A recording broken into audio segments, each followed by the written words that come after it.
Hello and welcome to the Album of Record podcast. I'm Craig Lindell. He's Andrew Schnitke. How's it going, Andrew? It's going pretty well. It's an exciting day. I know. Got my Pearl Jam shirt on for anybody watching. Got my Pearl Jam shirt on for the occasion. Yeah, I threatened to go back up to my closet and grab mine as well, but I'm not going to do that. I'm wearing my Lionel Richie Hello t-shirt for those who are on YouTube. It was it's one of those things. Apparently last summer we were walking around and I saw somebody with this t-shirt and I told my wife I wanted that shirt and she bought it for me and I must have forgotten that I'd said that. So I was happy to get it, but I was a little bit confused. And she's like, no. You said this to me. Remember you said this to me? And I was like, that might've been June. I don't remember. I don't know how you can forget that. I know. So we're recording on a very big Pearl Jam day. They released the first single from the album Dark Matter, the song Dark Matter. We will try not to make this entire episode a Pearl Jam single release episode, although honestly, you and I could, if we wanted Without to. a doubt. Without a doubt. We could go 40 an hour and a half on this, honestly. Well, and when you listen to the Ringer podcast and they talk about movies and they're like, the episode can't be longer than the movie, that just doesn't work for a song. Yeah, we're going to have problems if we need to keep this under, what is it, I think it's 3:11, 3 minutes, 11 seconds. I have no idea. I've listened to the song probably 10, 11, 12 times. I probably listened to 10 or 11, 12 times before lunch, to be honest. So I'll let you go first. What were your first impressions? What are your thoughts? And then we'll see where it goes from there. Sure. But I think like anytime you're talking about, particularly for us with Pearl Jam, we go into it sort of with a little bit more knowledge than we might know for most bands. And I think we talked about this a little bit in the last episode at the end. Or I can't remember if it was in the bonus segment, but we talked about a little bit about what we knew so far about Dark Matter. And at the time, I talked a little bit about sort of the expectations with Andrew Watt producing and some of the comments of the band and some of the things we heard through steel doors of a private listening event. There were certain expectations. So I would say my expectations were higher than I wanted them to be. I typically want those expectations to be, sort of muted. But I came into this kind of with high expectations. And then we heard the first little teaser clip. And I actually wasn't sure. It actually made me a little bit nervous because the only bit of singing that we got was the first verse, Ed's first part of the first verse. And immediately my concern was, he's doing that thing again where he tries to fit like a ton of syllables in really fast. I don't like that fast, rapid approach that Ed does sometimes. And I was like, this has me a little nervous. But then I heard the song. I actually woke up at 4 a.m, just randomly woke up, and it popped into my head, hey, there's a new Pearl Jam song. So I rolled over, got my phone, put it onto Spotify, and my first listen was just on my phone speakers, groggy at 4 a.m. But I absolutely love the song. The production is definitely something that I think people are going to notice right away, and we'll get into how much of that's a good thing, or is this a concern that this production? This is a very different style of production for Pearl Jam. But the thing that I can get deeper into some stuff. I want to hear your thoughts before I go any deeper. But I'll just say the first things that really jumped to my mind was there's a certain amount of chaos and energy. There's disjointed parts that are butting into each other, which is like that classic Pearl Jam thing. It's like the Stone Gossard writing style. You got Matt Cameron definitely at the forefront on this, and just all these swirling things that just, to me, it feels like Pearl Jam. And there have been a couple moments with Pearl Jam with first singles where I was like, okay, this is the Pearl Jam I love. Like Given to Fly definitely jumps to mind. When I heard Given to Fly for the first time, it was like, yes, like this is the Pearl Jam that I love. Even like an album that maybe I don't listen to very much anymore, but like when Worldwide Suicide came out from their self-titled album, I was just like, that was like, oh, this is interesting. It was exciting. And I get that same feeling from this. So I was very excited. So curious to know kind of where you came down on this. Yeah, like you, with a mature band like Pearl Jam, one that I've been a fan of for so very long, I try and keep my expectations in check because I say this a lot, but I feel a band like Pearl Jam doesn't owe me anything. And so Mm-hmm. for the last few albums, I've treated each one as if there's one or two songs. That's great. If they can add one or two songs to their canon, their must listen, must play catalog, every album, that is fine. We don't need uh, 10 songs or 10 the album. And so I think that's great. But what I was struck by when I played this one, first of all, I don't think it's the greatest song of all time. I don't think it's going to pull in new people or anything like that. But as a Pearl Jam fan, as somebody who's already in, um, the production was really interesting to me. It sounds much more modern. They've really leaned into kind of the analog garage rock sound, and this one feels like they really gave some control over to the producer, and they embraced a more modern sound. It sounds a little bit like it's got more of a sheen on it. I compared the production and the song itself to Royal Blood, which is a band that some people might know. It's very riff heavy. It's a very clean, effect heavy sound out of the guitars. And so, yeah, I was a little bit frustrated by how hard it was to understand what Ed was singing, what the lyrics were. Yeah.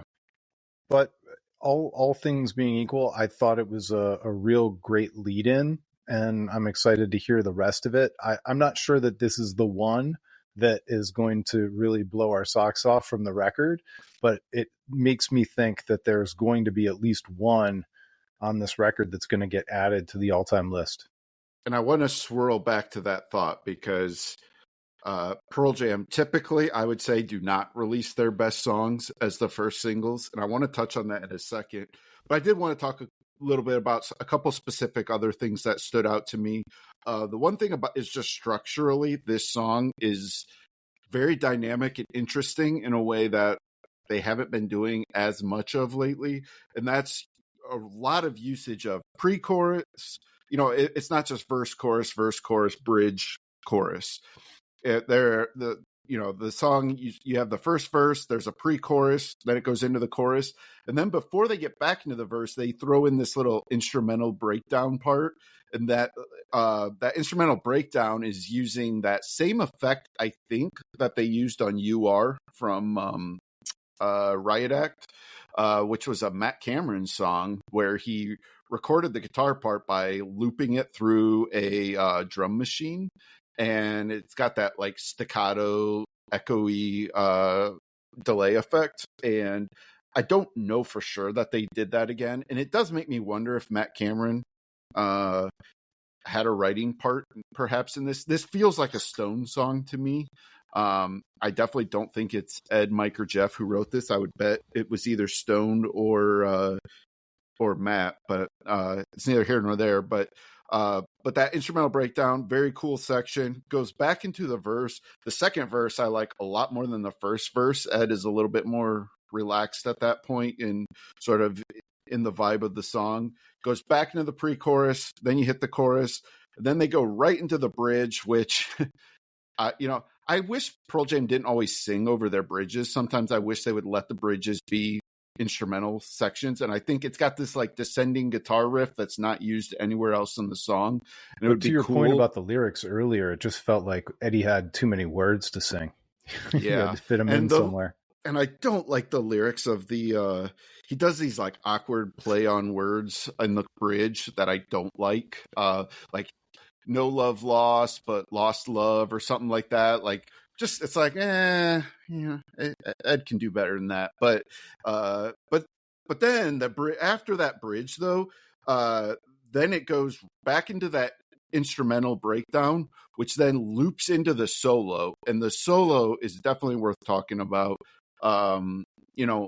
Mike has sort of become over the past I don't know, couple albums. It feels like Mike's solos have sort of become, how fast can I just rip off a scale? Like, I'm just going to rip through a scale as fast as I can. And they haven't been as musical, I feel like, as some of, the earlier stuff.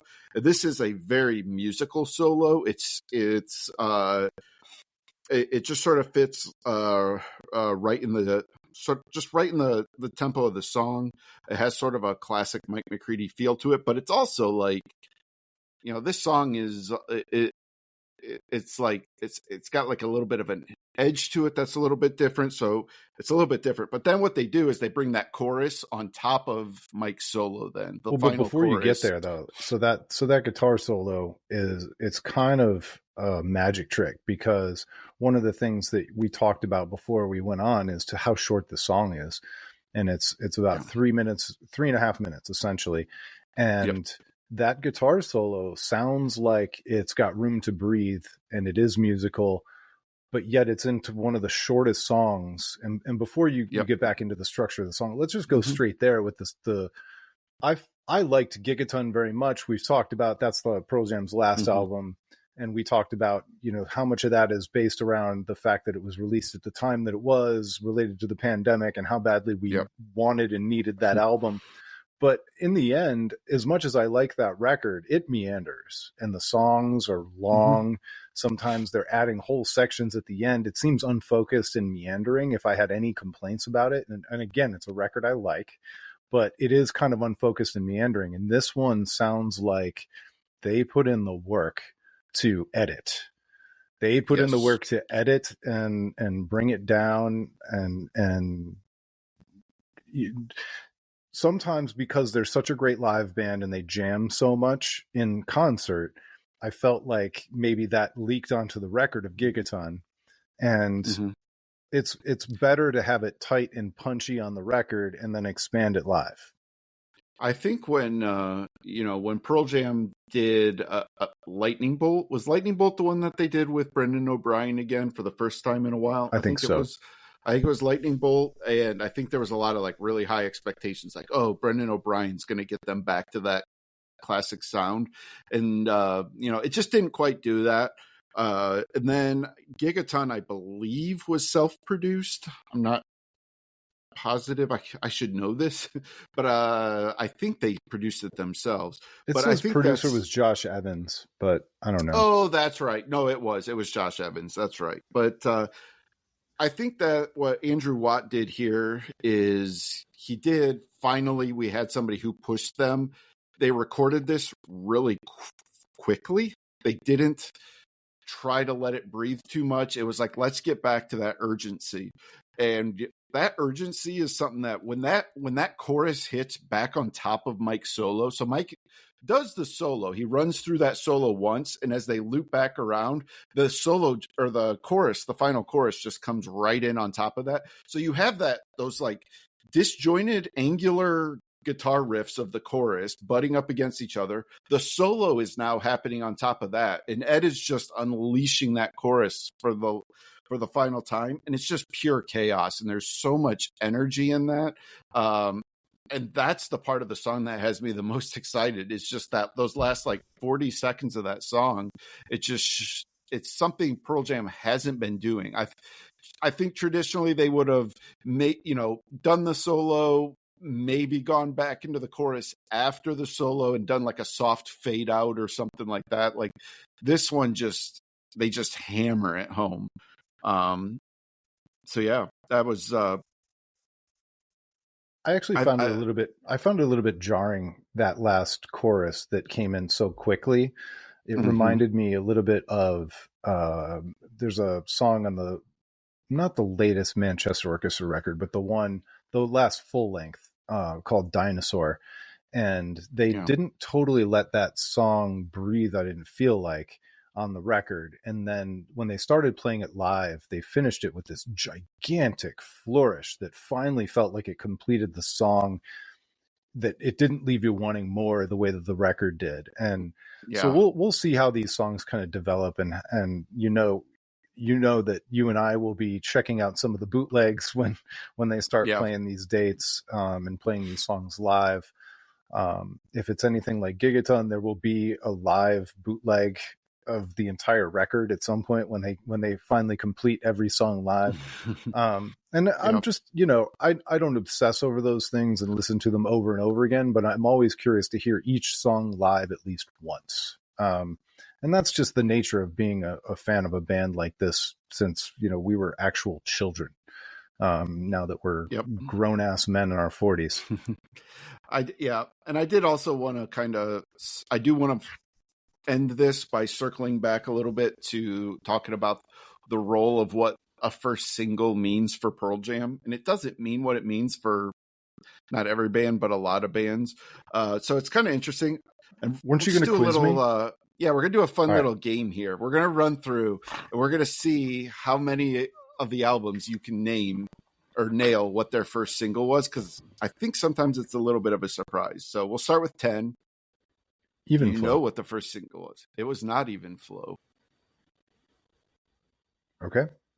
Was Even it Flow Oceans? was the second single. It was not Oceans. I have no idea then. It was Alive. Alive was their very first single.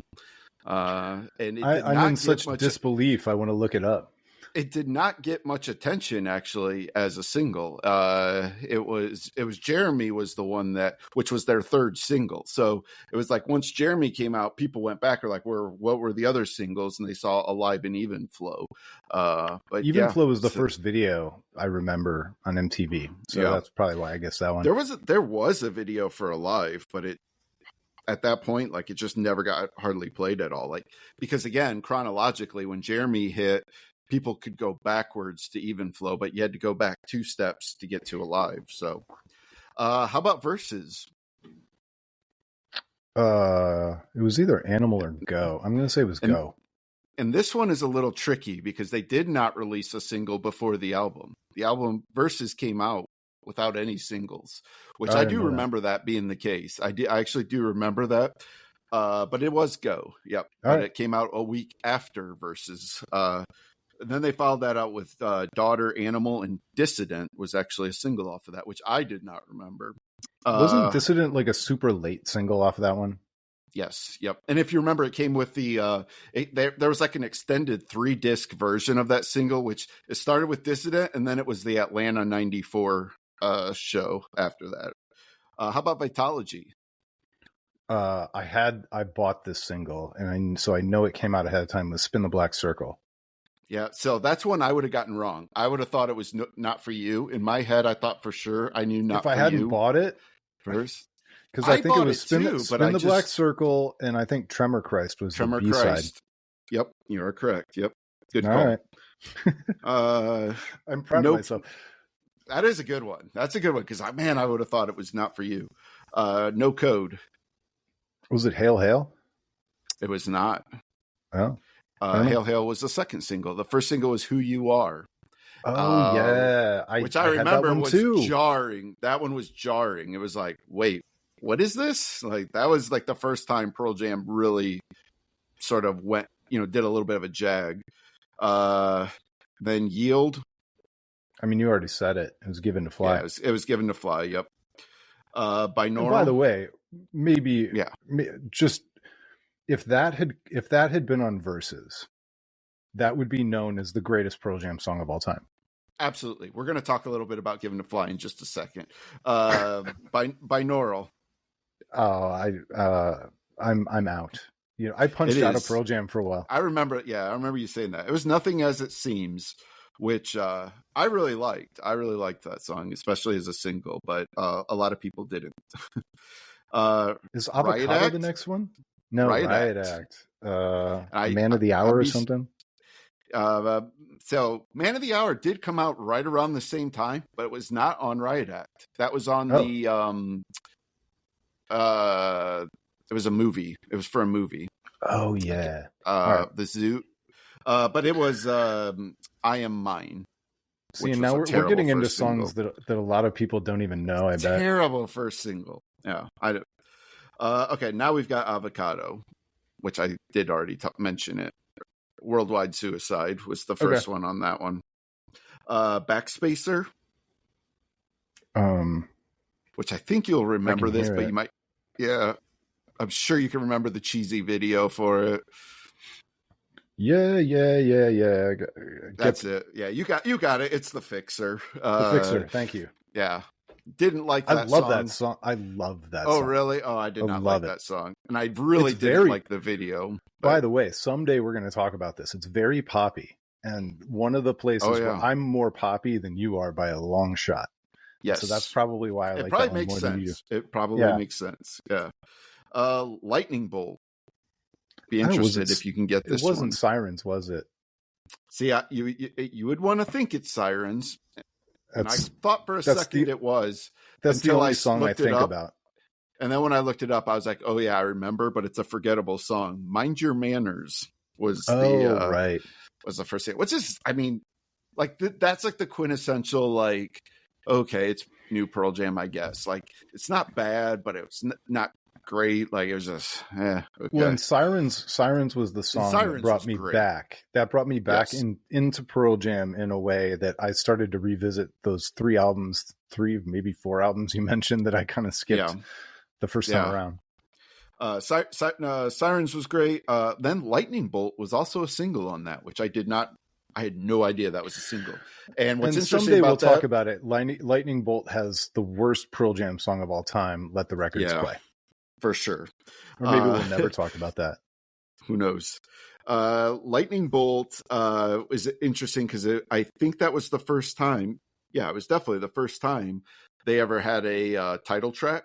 And so now Dark Matter becomes the second time they've had a title track. See, and now we're threatening to make this an entire Pearl Jam episode. All right, I'll speed it up. We've only got a couple more.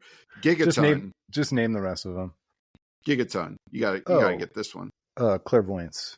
Yep, Dance to Clairvoyance. Yep. They actually released 4 singles for that one. They also did Super Blood Wolf Moon, Quick Escape, and Retrograde. And then we're on Dark Matter, which obviously is Dark Matter. And by the way, Quick Escape was the best song on that record my money that needed some editing. Yeah. Okay. Yeah. It could have been tighter. I agree with that. I do agree with that. What's interesting about these singles is, like, as I went through these, like, I think is Given to Fly the only one that's, you could make an argument is the best song on the album. Like, yes. Or maybe Alive and Given to Fly are the only ones that I think you can really make a strong argument is the best song on the album. So that, I think that's interesting that Dark Matter is such a strong song as a first single, because I personally, as we go through these, I really liked Worldwide Suicide when I first heard it, but I really think Dark Matter is the best first single since Given to Fly. Well, but hang on a second. So I like it too, but it is not anthemic. It is not a giant sing along. It's not gonna kill live the way with the entire audience screaming every word back. It doesn't have Given to Fly. It's not Given to Fly. It's more in the vein of Worldwide Suicide or Mind Your Manners. It's more in the vein of that style for a first single. It's not like whereas Dance to the Clairvoyance and Who You Are, like those were like, hey, look, we're trying some really different stuff. Then you had the Fixer you mentioned, which was the poppy. I would put I Am Mine is also kind of in that poppy vein. Nothing As It Seems was like this like really moody, mellow vibe. And so maybe Dark Matter is almost in the vein of a Spin the Black Circle, maybe even like in terms of being a first single. And then I can see that's the case. Like I would love where that fits in. So that's a kind of a look at the role of the first singles. You did pretty good on the quiz. So I'm proud of myself. I have one question for you. In front of me. Yeah, I have one question for you. Do you think we're going to get a ballad of any kind on Dark Matter? And do you think we're going to get an Eddie acoustic kind of like... I'm going to say no. I don't think we're going to get one either. I think they're going to buck the trend. I think this is going to be a thing that Andrew Watt is going to say, we're not doing that on this album. You've got one of those. Yeah, that's right. And Andrew Watt did it. Andrew Watt did an Eddie solo album. He doesn't need to produce the acoustic song on this. So that's just a guess. I mean, we could totally be wrong, but yeah. One final parting thought. I just Mhm. want to mention the lyrics of the chorus of Dark Matter. It's strange these days when everybody else pays for someone else's mistake. This blame takes shape. Still, everybody else pays for someone else's mistake. These are not like the most like groundbreaking lyrics for Ed, but I will say it has that like Ed thing that he does that you can apply that to so many different things. Do you want that to be political? Do you want it to be about your love life? Do you want it to be about your sports team, like It your could be about your kids? parents. Yeah. It could be about your parents. Like he's got this way of writing lyrics when he's at his best that have like sort of a universal application, and you can make his songs be about whatever you want them to be about.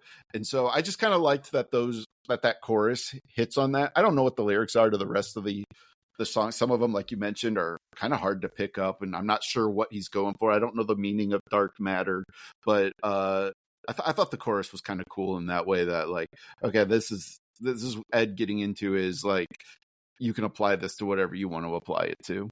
Well, that's another one of the differences that people will get to know about us is you're more of a lyrics guy, I'm less of a lyrics guy. So the fact that I noticed the lyrics on this one at all, or I was trying to understand them, is kind of strange. But I think it also is because as interesting as the vocals are, it's not a sing along. I can't imagine myself singing along to really any of it.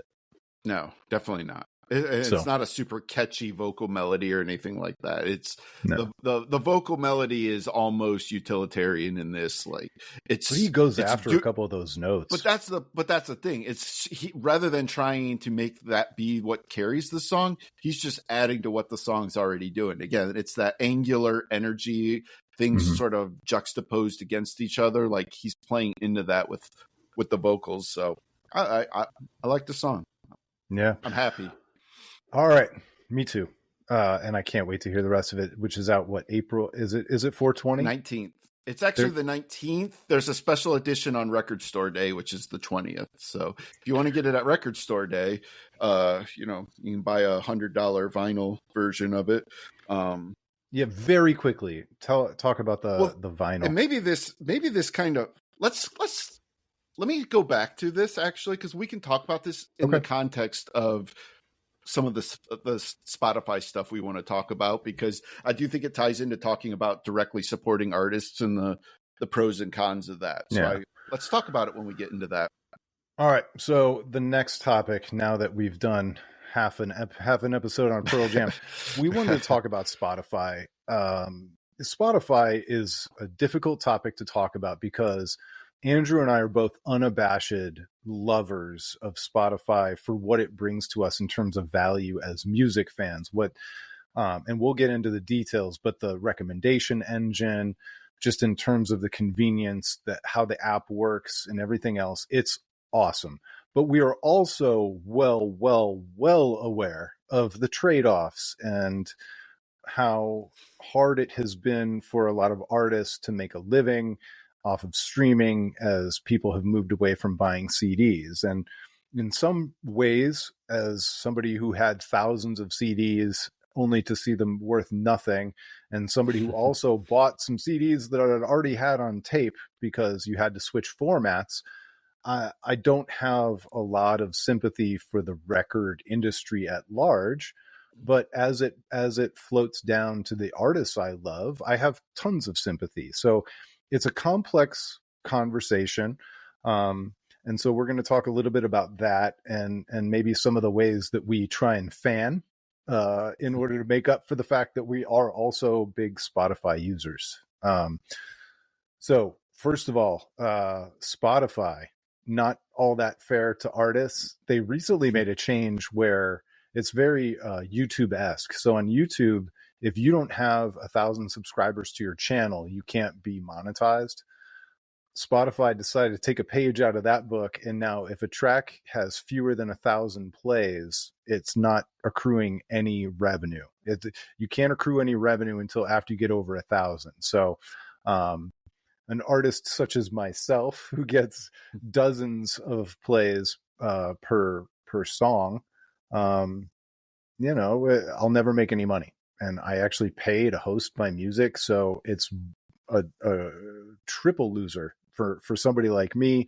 And even some artists who are 10 times as big as I am will still not make any money. So, what did you think about that, the 1,000 plays thing? It's hard as a person who only listens to the music and doesn't put it out there to really, wrap your head around exactly what that means logistically. I think, we as listeners are aware of how many monthly listeners that bands have. You and I talk about it sometimes. We compare and contrast, like, oh, this band has this many listeners, and that's surprising. I've And never you can heard of kind this of, band, and they've got 20 million. Yeah, which is I was going to mention somebody, and now I can't even think of his name. But there's somebody who's blowing up right now that I hear people talk about him, and I've never heard his music, but he has like a crazy amount of Spotify listeners. But anyways, you know what it really comes down to for me, I think, is I'm sensitive to the bands making money. Like, it's in my best interest for bands to make money because I want artists to keep making music. If this becomes a totally untenable, lifestyle or career for people, like, people aren't going to do it. And that sucks. Like, I want people to be incentivized to make really great music. And, people say, well, it shouldn't be about the money. Like, okay. I mean, it's not. Like, it's, at its core, when it's a bunch of guys or girls in a room making music together, it's about the art, yes, but just tangibly, you have to make money off that. Like, you cannot sustain if you're not making money off of this. So I'm sensitive when I read these posts and artists showing their breakdowns of how much money they make on this. It's tough because it's like, man, like, it's crazy. They make no money off of the streaming unless you're Taylor Swift, But on the other hand, like, when you see Spotify show how much money they pay out, it's not like they're not paying money out. They are paying money out. Well, It's let's stop for a second really, there, because the entire business model of Spotify was built on signing these deals with record companies that guaranteed they were going to pay out 70% of their revenues. 70%, yeah, that's a revenue split, 70-30. So yep. Spotify keeps 30 to maintain the operation and run the business and do all those kinds of things. And, how, what proportions that money goes out into whom and everything else, a lot of that's controlled by record companies, and certainly independent artists who pay to get their stuff up on the store. They have to make a certain amount, just call it $40, $50 a release. They have to make the first $50 just to start actually making any money on the streaming alone, not to mention going to the recording studio, buying strings or new instruments or whatever else goes into crafting a brand new record. And I think, you're kind of hitting on that, so when that money goes out and it goes to the record labels, and then the record labels pay the artists, I think in that scenario, I've always, like, sort of my knee-jerk reaction is to question, like, well, why is Spotify the bad guy here? Why isn't the record label the bad guy? However, we sort of run into this, and this is where, tying it back to the 1,000 play limit and stuff, it's like, originally you might question, well, what value does a record label play for somebody? But now when you have tiers that you have to hit, well, a record label can really help you get those tiers because they're going to handle a lot of marketing for you. They're going to do a lot of things to raise awareness and get you played in places that you might not otherwise get played, which allows you to more easily hit the threshold to make that money. So it does become like, there was a time where I said maybe bands need to just stop using record labels. I have often questioned, what role does a record label even play in today's music? Like, when you make something, you can host it yourself and put it out there. However, as that bar gets raised for what you have to do to make money doing this, that's where it's like, well, okay, well, maybe they do still need the record labels, but then they're giving up how much of a portion of this money just to hit that tier. And those two sides of it are sort of counteracting against each other. And it's a difficult problem, because I think Spotify is not bad for music artists. I truly don't believe that. I believe Spotify is good for artists in terms of discovery, letting us discover bands. I have discovered so many bands I never would have heard of prior to having Spotify. So I can't just sit here and say Spotify is all evil, but it's hard to know how to do that because I want to be sensitive to the bands I love. Like, I want to be able to support them and find other ways to make this financially tenable, but it would be nice if there was a solution, for Spotify in this. Well, and Spotify takes hits that sometimes they don't even deserve. A lot of the problem for artists is that they used to sell CDs at their gigs for $10 or $12 a piece, and they could make an independent artist who paid a local place to print up their CDs. They'd carry an inventory of 200, and they maybe pay $3 or $4 a disc, and so they're making $6 on every CD. Yeah, but the entire world essentially, and we can talk about vinyl at some point, but the entire world essentially gave up on buying physical media. And so Spotify as a streaming solution is not only taking hits for being a streamer, they're taking hits for the physical media going away in general, even though that's not necessarily their fault. The physical media was always going to go away. They just happen to be the stand-in streamer. And the problem is that revenue, and you and I have talked about this, if life was fair, Spotify would cost you and me 10 times more than it costs. And we should, based on our previous history of buying physical media all the time, we should be more than willing to pay it. But which that's just not... I've always said I would happily pay more money for Spotify. Like, I think Spotify is insanely cheap. I probably used to spend $50 to $75 a month easy on CDs in my heyday. On CDs. But here's really where the problem lies, is that the writing was on the wall. Like, you're absolutely right. Physical music was going to go away. And we know this because physical everything is going away. Newspaper subscriptions are way down. Magazine subscriptions barely exist. Video games it don't exist. DVDs, movies. Nobody wants physical media anymore. It's all digital. And when he says nobody, we know that there are some, but essentially, statistically, nobody. And in a way that makes it financially viable. And so what happened was, at first, everybody was like, okay, well, that's fine. We'll just make everybody pay money for their digital media, and we'll put strict DRM restrictions on these digital files, so you can't listen to them. And if you remember what a pain in the ass it was to try to move an MP3 that you bought from one device to another, and you had to do all these rights management, and you had to sign into things. And I remember Foo Fighters, when they did the album that was it was a double disc album, Wasting Light. No, not that one. It was one disc was kind of rock, one disc was more folk kind of stuff.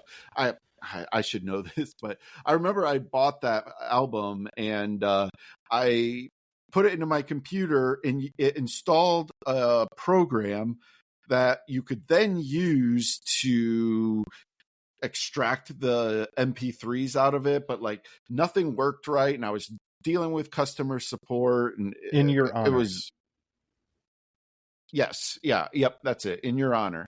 And we've been the podcast listeners, by the way, where the hosts have it on their tip of their tongue, and as a listener, you know exactly the answer, and you're like, I know the answer if I can only just tell them. There's some Foo Fighter fans very upset with me right now, for sure. But what happened then was there was another solution to that problem, and that was pirating music. And you could find any music you wanted online for free, and you didn't pay anything, and nobody was making money off of that system. The artists weren't making money, the labels weren't making money. There was no money being made in that system, and it was the quality getting control worse was and bad. worse and worse. It was hard on the users. Yep. And bands were frustrated because fans were listening to lesser quality versions of their music, and it was just not a great situation. And I'm not going to sit here and say like, okay, so Spotify was like God's gift to fixing that solution, but it was a solution to it, because piracy today, I don't know to what degree it even exists. Like, I'm sure it's still out there. I'm sure you can still download stuff, but most people don't bother with it because they don't have to, because Spotify, Apple Music, Amazon, you've got so many options to get stuff legally. Oh yeah, And I can rip any song off of YouTube right now in 10 seconds. I just don't, because I don't need to. Why would I bother? Yeah.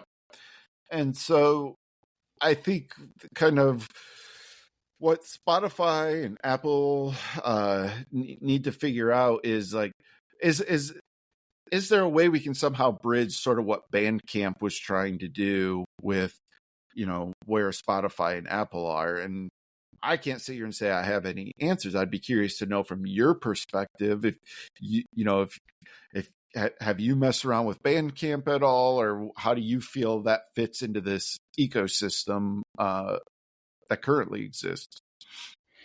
So, first of all, I don't have any answers either. I use Bandcamp because I feel like it's the right thing to do to support bands, but I hate it. I think Bandcamp sucks. I think it's a horrible experience. Once I quote unquote buy something, I don't know how to listen to it on the go. So usually what it ends up doing, it's almost like a tipping system. So I buy something on Bandcamp because I want to support somebody, and then I just listen to it on Spotify, which I think probably leads into the next part of the conversation. I'm a big proponent of Patreon. I support Kevin Devine. I support Manchester Orchestra, Spanish Love Songs. I buy T-shirts of bands. Arm's Length Blues is a band. It's their Blues is not in the band title, but that's their social handle. I bought a T-shirt from them last year because I love their record so much. So I'm constantly looking for ways to kind of tip and support these bands and compensate them. If I see them in person, I will always, not only do I buy a ticket to go to the show whenever I possibly can, I will buy a T-shirt. I will try and pay cash for that T-shirt. So I try and do all those things. I'm not sure that it's making up for the way my CD purchasing used to compensate my favorite bands, but I'm trying. Well, I bought two Deaf Heaven T-shirts this year. Yep. Neither one came out in the size that I loved, but I'm going to be okay with it. You'll probably see them on a podcast someday in the future. Yep. And so I think you probably do a bunch of those things, and then you also collect vinyl. Yeah, and I real quick, I will say too that with the merch side of it, we've seen some recent controversy even with that, where now bands are running into the problem that the venues are now asking for a merch split, which is just insane to me. It's like these bands are just getting bled everywhere. It was like, okay, we can accept Spotify's a thing. We're not going to make money there. We're going to make money on the road. And, so not only are you obviously splitting ticket costs a million different ways, but now the venues are like, oh, hey, hang on. Also, you're going to split your merch with us as well. And we're talking about venues that are like 1,000 people venues, which is big, but not big. Yeah. And I absolutely hate it. I hate this for the bands. There's no justification for it. Because for me, going to a show and buying merch always felt like you said, a way of tipping the band. It's how I show my appreciation to the band. I don't want to show appreciation to the venue. I show my appreciation to the venue by going there. When a lot of the bands that I love, they're the ones who are actually handing me the merch. They're actually at their own table because they want to goose their own sales. And Absolutely. So the idea that I would stand there and I'd be buying a T-shirt, I'd be like smiling at the person who was just on stage and realizing that 25 or 30% of that sale is going back to the venue, that just pisses me off. Yep. Yeah. Like I remember seeing Dead Confederate at the Basement here in Columbus. and they did a Sonic Youth cover. And afterwards, I went back to the merch table, bought a shirt, and was talking to the singer about the Sonic Youth cover. Like I was just, and somehow we like started talking about Sonic Youth, and like that experience is invaluable as a music fan. And you're right, like at that point, I don't think the merch splits were happening, but No. it would drive me nuts to think that in that situation, he was essentially a salesman for the venue. Like, not a fan of that. Pause. Andrew said Dead Confederate. If you haven't heard of that band, just look them up. Listen to them. We're not going to go into it here, but Dead Confederate, you need to listen to them. Absolutely phenomenal band. Yes. Yeah. But, and that was a band that couldn't make it. Like, essentially at this point, like they haven't put anything out in forever because a lot of the guys in the bands like got normal jobs, like the bass player who was one of the primary songwriters. He's a web designer. A couple other guys I've seen have done, like, it just kind of didn't work out for them. And that's the struggle. Is that was a moderately decently like sized band in terms of like they played the Conan O'Brien. They were featured in all of the trendy, they were in Pitchfork, they were in Stereo Gum, like they were a buzz band for a while, and that just goes to show in this climate, it's really hard for them. So, the merch thing is frustrating. And I'm not sure there's a way to cap off our conversation about Spotify, other than just to say we don't have all the solutions, but we're trying.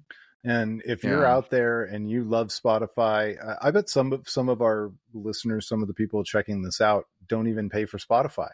So they're listening to ads, and those ad dollars are the only dollars going back to the bands. But if you can buy 2 t-shirts a year from zero, you're doing a little bit more. And by the way, I think we're about to get into our bonus chat for subscribers only. Our website is hosted at Substack. There's a subscription option. We're trying to make it very reasonable.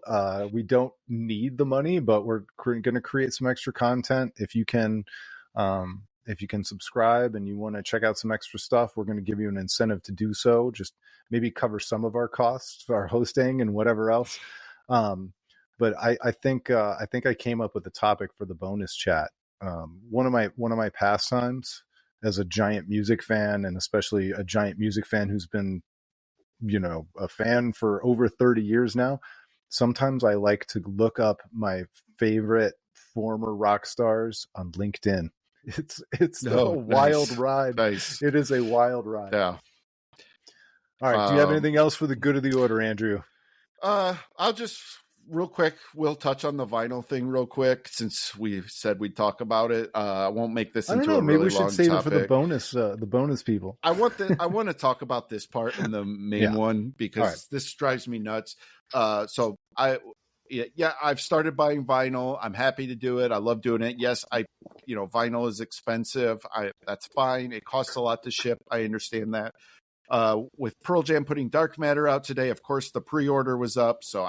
So I go, they do a 10 Club exclusive red vinyl, which looks awesome. Yes, I want that. It's $45. It's expensive for an album. I'm happy to pay that. I love Pearl Jam. I'll pay this. So I put that in my shopping cart. I go to check out, $26 for shipping. $26 for shipping. I don't understand it. And all of a sudden you're paying $78 or something like that. It was $79 after tax and shipping. Yeah, $79 to buy this on vinyl. And the thing that drives me nuts is that, Pearl Jam famously was a band that fought for keeping their prices low. It was a big part of them getting involved with Ticketmaster in the first place, or, in the lawsuit against Ticketmaster in the first place. Like, they've always wanted to keep prices low. And at some point, Pearl Jam Inc., as I'll call it, the entity, the machine, became this thing that has just for years been gouging their fans. And that's the part I hate. I love Pearl Jam, the band, the 5 guys that create music. I love it. I'm happy to support that band, but like their ticket prices have gotten pretty outrageous. everything they sell is just extraordinarily expensive through the 10 Club, and they exploit their fans. They just do. And there's no way to sugarcoat it. They've been doing it for a while. It drives me nuts. I'm not happy about it. I don't know to what degree the band members are involved in those financial decisions. It really upset me when I saw it today. I was just like, you've got to be kidding me. Like I bought it. I did. I bought it. I was going to say, so but let them know. Did you buy the record? Did you buy the record? But I'm at a point in my life, where I could do this. When I was 25 years old, fresh out of college, there's no way I could have bought a $79. I couldn't do it. And it's just frustrating to me to just see that side of the band become this thing. It's the Springsteenification of Pearl Jam, if you will. You sort of just become this machine, and you have this hardcore fan base, and you realize like, hey, we can charge whatever we want, and these fans will pay it. And there's fans showing on Twitter like they bought every copy. Like there's 4 different vinyl versions. They bought all of those. It just drives me nuts.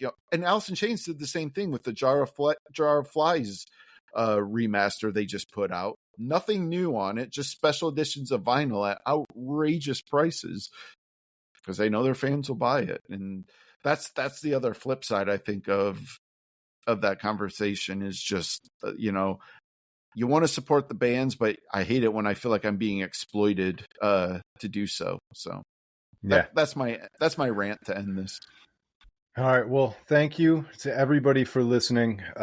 Please hit up the website, hit up our social media. We have a TikTok, even though we're way too old for TikTok.